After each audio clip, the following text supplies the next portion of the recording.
Picture this. You are standing inside a rival team's hauler at a NASCAR road course. Your engineer has the SMT telemetry screen pulled up. Braking traces frozen, zoomed in, replayed at 0.25x speed. The numbers make perfect mathematical sense. The inputs are clear. The data is right there in your hand. And yet, you cannot explain what you are looking at. You cannot replicate it. You cannot stop it. Every single crew chief in that garage has seen exactly what he's doing.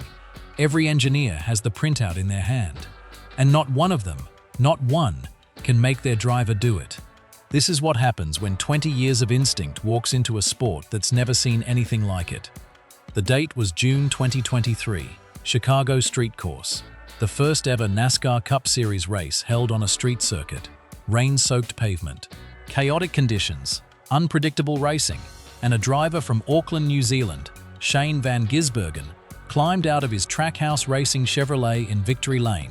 He became the first driver since Johnny Rutherford in 1963 to win his very first Cup Series start. The broadcast captured something in that moment that most people let scroll past without a second thought: the footwell camera. What viewers saw was a pedal sequence that made no sense in this car. Right foot rolling off the throttle, left foot stabbing the clutch. Brake pedal getting modulated in a deliberate, calculated sequence. In a car with a sequential gearbox that does not require clutch input after the green flag. The American paddock went quiet. Every NASCAR Cup driver since 2022 operates the same way. The next-gen car runs a 5-speed sequential gearbox. Bang it up, bang it down. No clutch coordination required mid-race. Left foot braking, right foot on the throttle. The clutch pedal sits dormant after launch. That is 20 years of American racing muscle memory. That is the established formula. SVG does not do that. On the Dale Jr. Download podcast, Dale Earnhardt Jr. explained that SVG uses the clutch pedal almost like a scalpel in braking zones, modulating it to stop rear tires from locking up and bouncing under engine braking, and then using it a second way, releasing it mid-corner to help the car rotate and pitch deeper into the apex. Jr. explained that when most Cup drivers bang down through gears under heavy braking, the drivetrain load spikes abruptly, dragging the rear tires down hard, and the rear end begins hopping and fighting against itself. SVG, however, uses the clutch to control that moment precisely, smoothing the load spike before the rear tires ever start losing composure. He found a door inside the car that NASCAR didn't even know was open. We are approaching 1,500 subscribers here on NASCAR Racing Central, and if this kind of deep dive NASCAR breakdown is what you came for, now is the time to hit that subscribe button, drop a like, leave a comment, and share this video with every NASCAR fan you know. Your support is what keeps this content coming. This technique did not come from a simulator. It did not come from a data sheet. It came from Bathurst, from the mountain, from thousands of laps inside Australian supercars.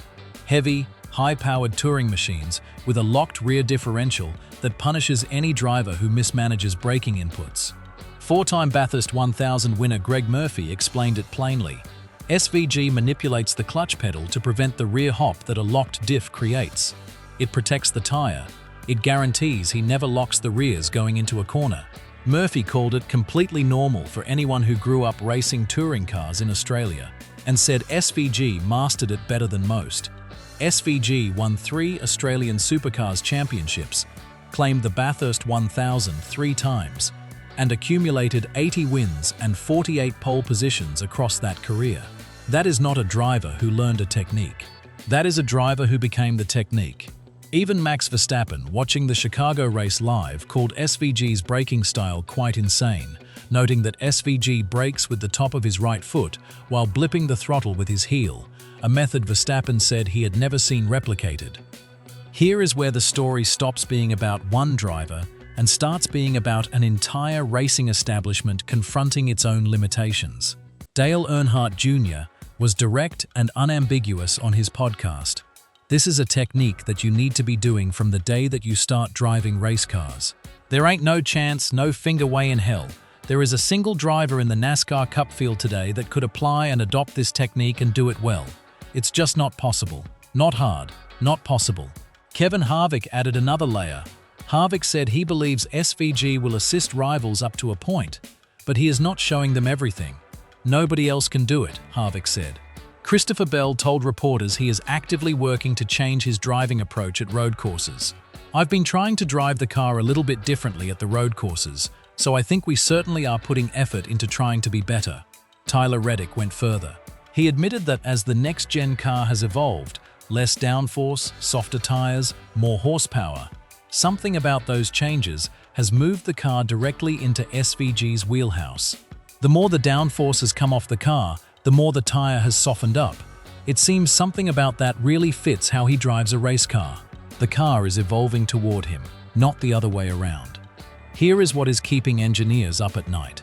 SVG said on the Dale Jr. download that he does not mind if NASCAR puts a foot camera in his car because he downplayed the advantage entirely, saying people overthink it and that it is simply all he has ever known. But watch what happens in the garage.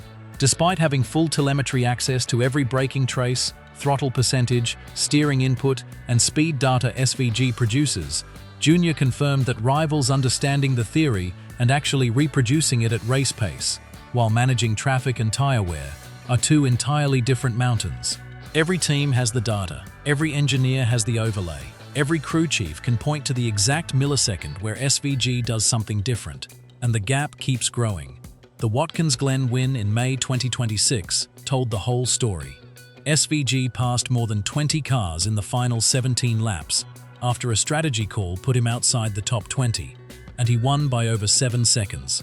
7 seconds. In NASCAR. That is not a close race. That is a different category.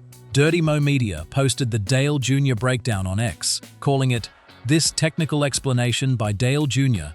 explains why SVG is kicking so much ass on road courses." And the response from the NASCAR fanbase was immediate. Millions of views. Drivers quoted. The garage rattled.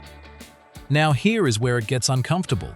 The clutch pedal in the next-gen car was designed for one purpose: launching off pit road and the green flag start. After that, it was intended to sit idle. NASCAR did not build this car expecting any driver to weaponize it during every single braking zone on a road course. The question being whispered inside team meetings is this: is what SVG is doing within the spirit of the rulebook? Kyle Larson openly conceded SVG's road course advantage ahead of the COTA race, framing it not as surrender, but as an awareness that this matchup is no longer about a single race. It is about the evolution of the entire sport. Daniel Suarez, who has shared a garage with SVG at Trackhouse, called him the perfect combination of experience and execution, but added, "Every human here is beatable." But here is what nobody wants to say out loud. SVG's finishes at Phoenix and Martinsville in 2026 were both P11. The technique that dominates road courses is beginning to travel. Greg Murphy said it plainly. He's making progress on ovals, even though it might seem slow to people. If this footwork starts threatening at Martinsville, if it becomes a factor at Phoenix in a championship round, the conversation stops being a technical curiosity and becomes a political emergency inside the NASCAR garage. Every dominant car in NASCAR history has eventually been regulated, restricted, or outlawed. The spoiler gets cut, the engine gets capped, the setup gets banned. But what happens when the advantage is not in the car at all? What do you regulate when the weapon is 20 years of muscle memory stored inside one driver's feet? Drop your answer in the comments. Should NASCAR step in and regulate SVG's clutch technique, or is this simply the sport being outclassed by the best road course driver alive? Share this video with every NASCAR fan who still believes the Americans have an answer for him. The debate is worth having. If you enjoy real NASCAR breakdowns like this, you'll like what's coming next.